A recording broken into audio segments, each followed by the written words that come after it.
guys! To conclude today, I wanted to walk you through making the mini book in your notebooking journal for dinosaurs.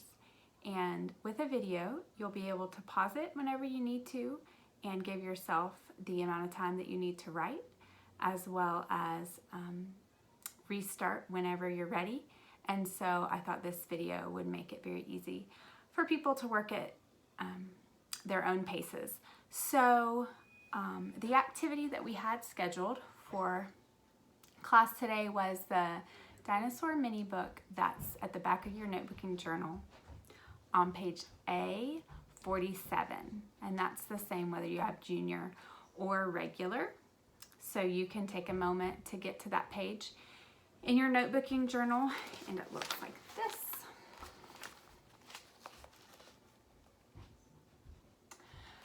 So it is a mini book to record a little bit that you have learned about dinosaurs, and it's very simple. It's not one of the more complicated ones. So you will just tear that page out and you will end up cutting out these 3 oval shaped pieces, and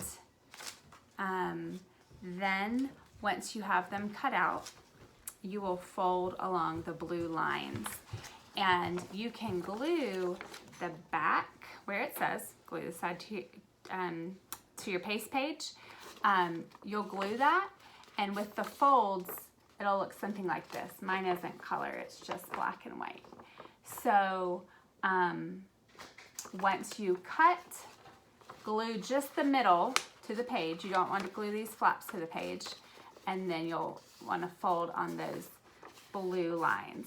So you have 3 different little mini books, and it's very open-ended how you can use them. So you can record basically any interesting facts that you learned about dinosaurs in the chapter. And the way that I chose to make my example, and I have a picture included at the end, is I made one mini book to be about sauropods, one to be about theropods, and the last one to be about the group of dinosaurs called Ornithischia. And those were ways to group the dinosaurs that made sense.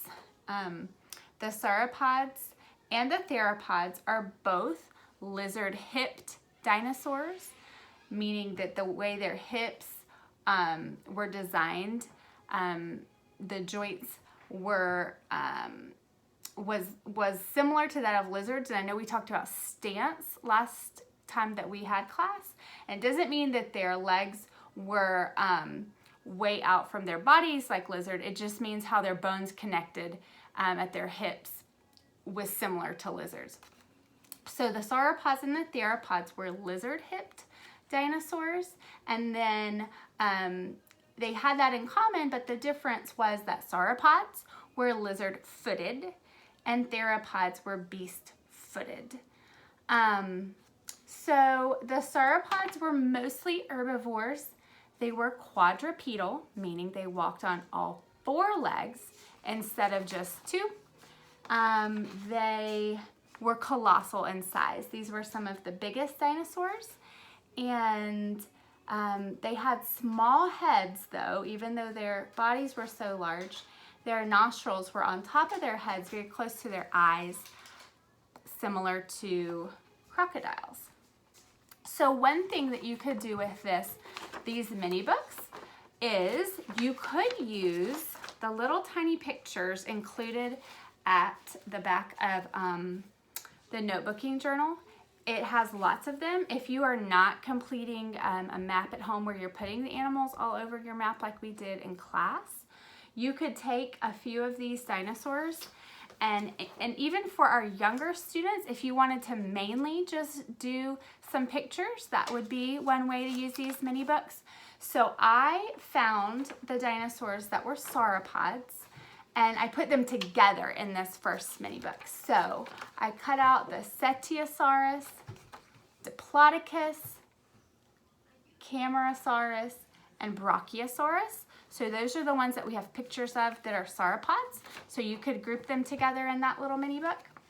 And then the theropods are, hi Carrie-Ann, the Oviraptor, Ceratosaur, Spinosaurus, and Tyrannosaurus Rex. Those are the ones we have the little pictures of that are theropods. So you could cut those little pictures out and glue them in here, and that's one thing you could do with that. So then theropods, you might write down things like they were carnivores, most of them. They were mostly carnivorous, but they are bipedal, unlike the sauropods that were quadrupedal. So again, bipedal means they walk on two legs.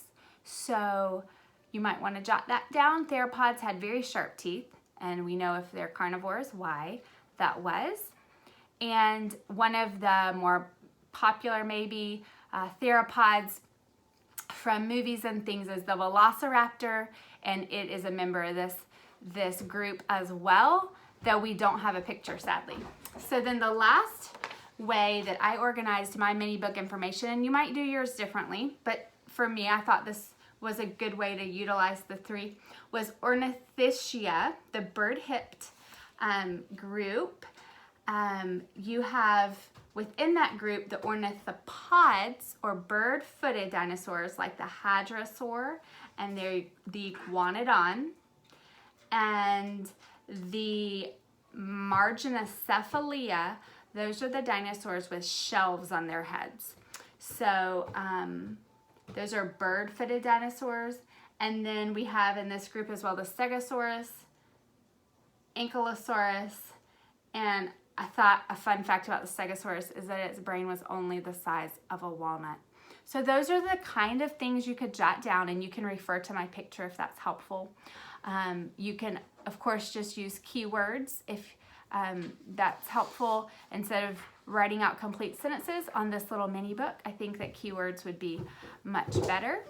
And so the final thing you do, these are called string tie books. So your last step would be to take a little hole punch. Oops, mine's stuck together.